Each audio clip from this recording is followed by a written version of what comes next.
আসানসোল গণনা কেন্দ্রের বাইরে তৃণমূল কংগ্রেসের টেন্টে তৃণমূল কর্মী সমর্থকদের উচ্ছ্বাস। 4721 ভোটে এগিয়ে শত্রুঘ্ন সিনহা এই খবর পাওয়ার পরেই কর্মীদের মধ্যে উচ্ছ্বাস দেখতে পাওয়া গেল।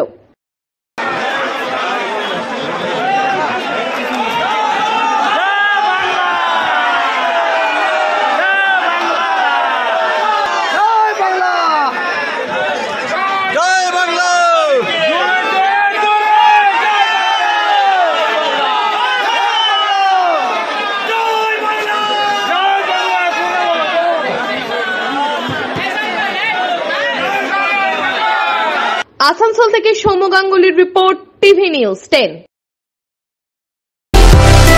সুলভে সঠিক চিকিৎসার একমাত্র প্রতিষ্ঠান বিবেকানন্দ হসপিটাল। 24 ঘন্টা emergency service, blood bank, trauma care. আপনাদের সেবায় আমরা তৎপর। গুণমান ও পরিষেবায় দুর্গাপুর বিধাননগরের ডক্টর জাকির হোসেন এভিনিউর বিবেকানন্দ হসপিটাল শিল্পাঞ্চলের মানুষের মন জয় করেছে। সবার আগে খবরের আপডেট পাওয়ার জন্য সাবস্ক্রাইব করুন আমাদের ইউটিউব চ্যানেল এবং ক্লিক করুন বেল নোটিফিকেশন আইকনে।